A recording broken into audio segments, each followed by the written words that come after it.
परम शांति बाबूजी। बाबूजी, आज हम ये जानना चाहते हैं कि आर्ट ऑफ फॉरगिवनेस क्या है, जो फॉरगिवनेस का इम्पोर्टेंट क्या है। जो फॉरगिवनेस माना माफ करना। जी, माफ करना और माफी मांगना दोनों का मेन डिफरेंट। देखो, माफी मांगना हम्म। वो भी बहुत बड़ी चीज होती है जी। मगर उसमें दो कैटेगरी है। हम्म।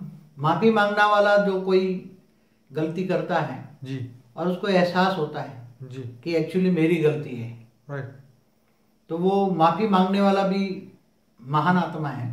हम्म। और उसको माफ करने वाला हम्म। उससे भी महान आत्मा है। हम्म। मगर छोटी छोटी गलतियों में तो सब माफ कर देते हैं, मगर जब बड़ी गलतियां कोई करता है, जैसे किसी ने अपने स्वजन का खून कर दिया, राइट। और फिर वो माफी मांगने आ जाए, तो वो तो बद नेचुरल माफी मांगने आएंगे ही आएंगे। वो तो साधारण चीज है कि चलो जाके माफी मांग ले ताकि मगर वो जो आजकल देखते हैं ना कि कई पीढ़ियों तक ये वेर वेर वेर लेते चलते हैं। राइट।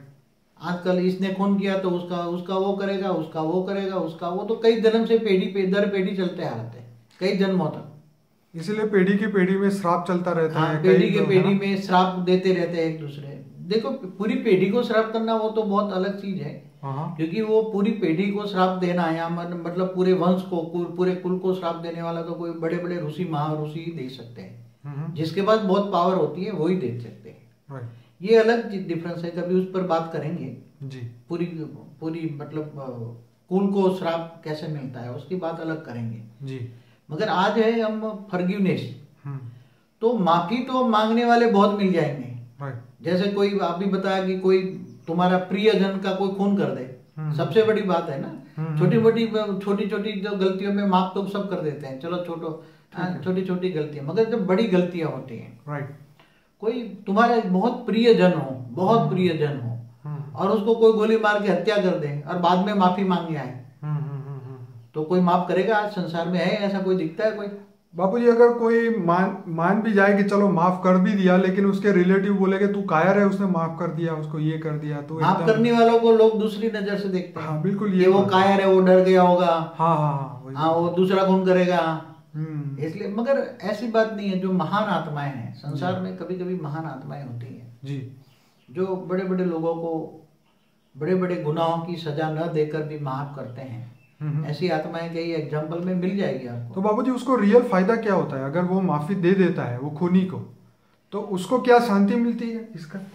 ऐसा है कि जब महान आत्माएं होती हैं जी, तो उसके कई जन्मों की उसकी तपस्या होती है। हाँ, तो उसके ब्लड में ही होता है कि छोटी मोटी तो माफी करता रहता है, मगर बड़ी चीजों में भी माफी करता है।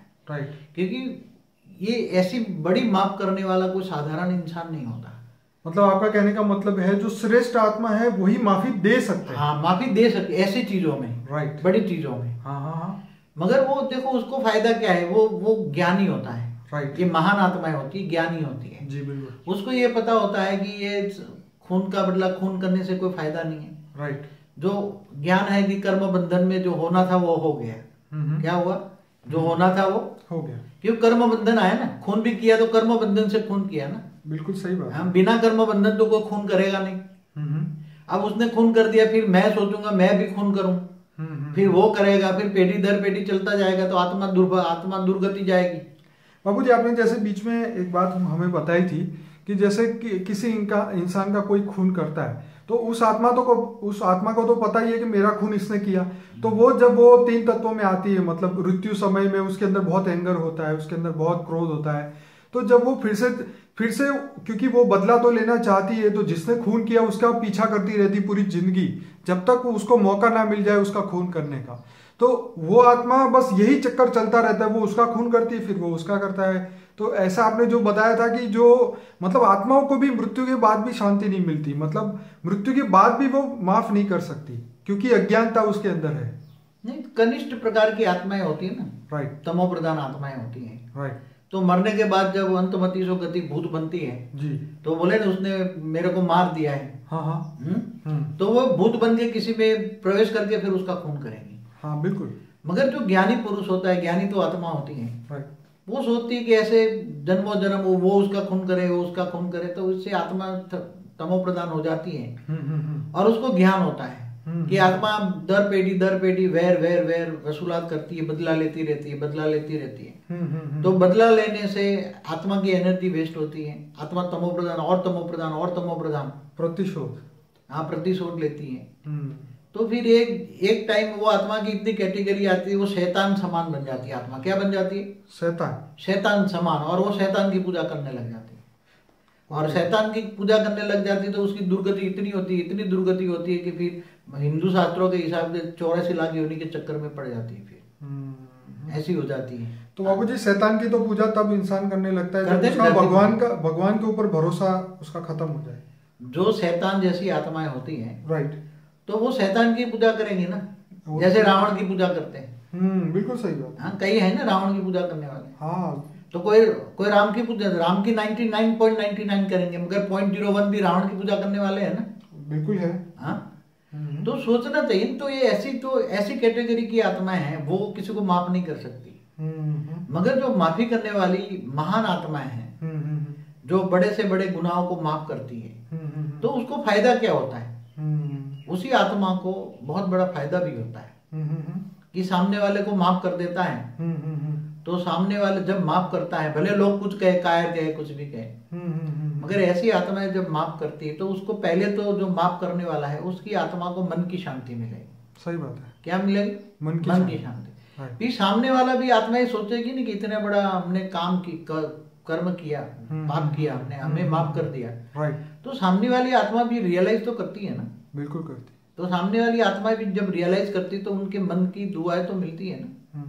फिर इसके साथ साथ पर बापूजी वो क्या कर्म से छुटकारा हो जाएगा? माफ करने से सामने वाला का कर्म खत्म हो जाएगा? माफ करने वाली जो आत्माएं होती हैं जी, वो सामने वाली आत्माओं को माफ करती हैं, तो मतलब उसकी साइड से तो वो क्लियर हो गया। हाँ, मगर सामने वाले जो आत्मा है, हाँ, वो भी फिर मन को फीलिंग करती है ना। बिल्कुल। तो फीलिंग करती है तो अंदर पश्चाताप होता है, तो पश्चाताप करने से धीरे धीरे पाप खत्म हो जाता है। तो पर बापूजी पश्चाताप सिर्फ सोचना ही पश्चाताप है क्या? नहीं, उसके लिए पश्चाताप करने के लिए वो कुछ करती है ना। ऐसा नहीं, पश्चाताप करने के लिए कई कर्म तो करने पड़ेंगे, कई विधियां हैं पश्चाताप करने की। हाँ हाँ हाँ। पश्चाताप करने के लिए कोई बहुत विधि है, अलग अलग करते हैं। पश्चाताप की अलग अलग विधियां हैं। सामने वाले को हेल्प करती है, मुआवजा देती हैं, कुछ न कुछ पश्चाताप के रूप में कुछ न कुछ तो करती है ना। मगर अंत में सब उसको उसके मन की आत्मा को शांति मिलती है। और जो फिर दूसरा क्या होता है, कर्म बंधन में और आगे नहीं आती।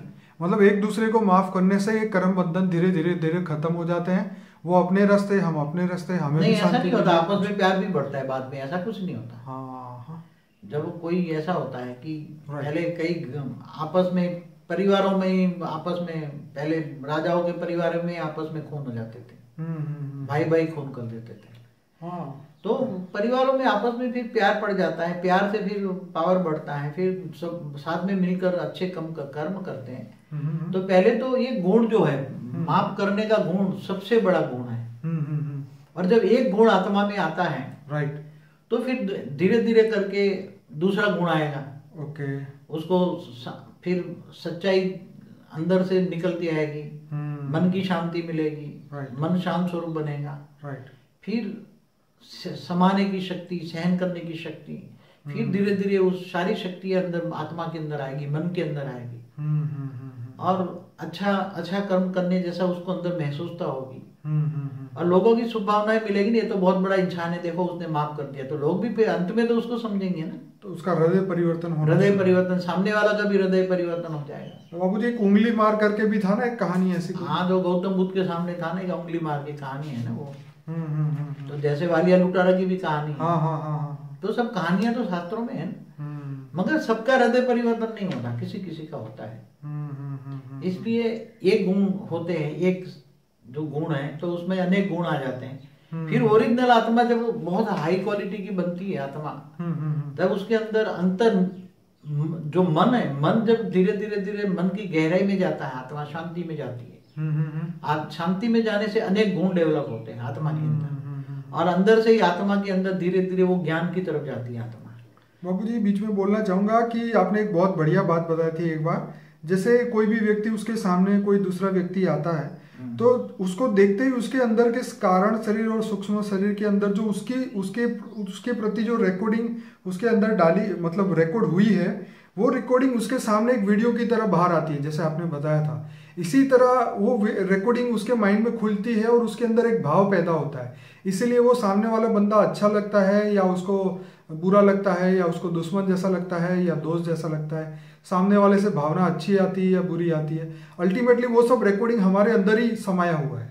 आप जरा इसके ऊपर प्रकाश डालिए। जैसे जी, कोई भी मनुष्य, कोई भी आत्मा तुम्हारे सामने आती है जी, तो तुरंत तुम्हारे दो भाव में से एक भाव आता है, उसके प्रति प्यार आता है, देखते ही प्यार आ जाएगा। ठीक है। या तो देखते ही चलो ये कोई ज्यादा प्यार नहीं आएगा, अच्छा होगा तो नफरत भी नहीं आएगी, मगर अटैचमेंट नहीं होगा उसके प्रति। बिल्कुल सही बात है। तो ये कहाँ से आती है? हाँ, तुम उसको जानते नहीं हो, पहली बार देखा है तो भी तुम मेरे प्यार आ जाता है, राइट, और दूसरे को नफरत करते हो। तो ऐसा मन के अंदर भाव कहाँ रिकॉर्डिंग है? कहते हैं आत्मा में तो सब रिकॉर्डिंग है, मगर आत्मा से निकलकर हमारे कारण शरीर में हर कोई चीज, कई अनेकों, जब से आत्मा का जन्म हुआ तब से हर कर्म रिकॉर्डिंग हुआ है। बिल्कुल।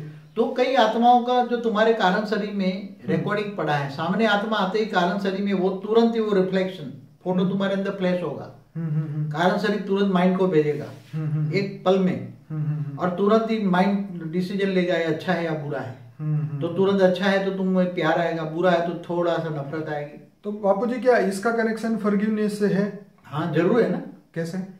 क्योंकि देखो आत्मा जब फॉरगिव करने जाती है किसी को, माफ करने जाती है, हाँ, तो अंदर रिकॉर्डिंग पड़ा हुआ, हाँ, उसको अंदर से तो आता है ना, जो अंदर से आवाज आएगी तभी तो कोई माफ करेगा। नहीं, अंदर से आवाज आएगी, हाँ, पहले तो आवाज आएगी तो उसको माफ ना कर।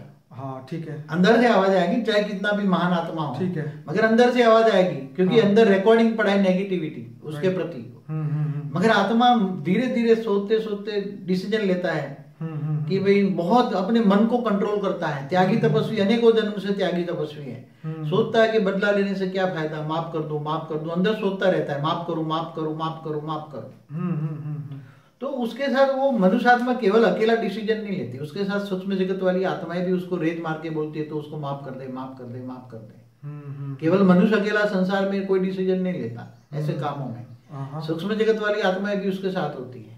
और सूक्ष्म जगत वाली जब अच्छी आत्माएं होती तो उसकी आत्मा पर रेत डाल के, तो हम क्या ये कह सकते हैं कि उसके खानदान के जो परिजन है, जो मृतक आत्मा है, उसके दादा परदादा, उसके परपौत्र जो भी, हाँ, वो सब आत्मा उनको मदद करती है डिसीजन लेने में। हाँ जरूर। तो वो आत्मा जब फॉरगिवनेस पे आती है तो बहुत उसको मन को बहुत डिसीजन लेने में पहले एक साथ में नहीं होता। इतनी महान आत्माएं तो अभी बहुत कम है कि एक दिन एक सेकंड में माफ कर दे जा कोई बात नहीं। हाँ? नहीं, इंसान ये भी तो सोचता है ना कि चलो कल को मेरे को काम आ जाएगा, चलो माफ कर देते हैं। ये भी तो भाव आते हैं ना हर एक इंसान में। भाई ऐसा अलग अलग देखो कई कारण से माफ करता है। बिल्कुल। कोई डर के मारा भी माफ कर देता है, चलो आज तो एक खून कर दिया, हाँ, कल दूसरा कर देगा, वो ज्यादा पावरफुल है मैं कमजोर हूँ, वो सोच के भी माफ करता है। बिल्कुल सही बात है। दूसरा है कि चलो मुझे उससे कोई लालच है कि चलो ये मर्डर हो गया, उसके बदले में कुछ एक्सपेक्टेशन है, पूरी एक्सपेक्टेशन पूरी करेगा। राइट। मगर जो बिना एक्सपेक्टेशन बिना डरे जो माफ करने वाला होता है, पावरफुल होता है, राइट, वो कोई विरला ही होता है। इसलिए बहुत उसके गुण डेवलप होते हैं, फिर आत्मा के अंदर शांति आती है, तो उसके अंदर से ज्ञान इमर्ज होता है, आत्मा के अंदर स्वचिंतन ही आता है, और स्वचिंतन से धीरे धीरे गुण के शब्द आते हैं, और गुण बहुत गुण आ जाते हैं, फिर वो धीरे धीरे ज्ञान की ओर जाती है और परमात्मा की ओर जाती है। तो बाबू जी इसके पीछे सेल्फ मोटिवेशन बहुत जरूरी है ना। देखो अपने आप को मोटिवेट करते रहना, अपने आप को जगाते रहना कि भाई आगे बढ़ो जिंदगी में, ये सब चीज़ों से आगे बढ़ो, सॉल्यूशन ढूंढो हर चीज़ के। मतलब कोई अगर गलती हो भी गई तो उसका सॉल्यूशन ढूंढो, उसको माफ़ करो या उसे आगे कैसे हैंडल करना है, ये सब चीज़। तो अपने आप को मोटिवेट करना भी बहुत ज़रूरी है। देखो मोटिवेशन करने के लिए तुम्हें हर चीज़ का ज्ञान चाहिए। ऐसे मोटिवेट नहीं होते आजकल। जो जैसे आज मोटिवेशन की एक फैशन निकल पड़ी है, मोटिवेट मोटिवेट के सब क्लास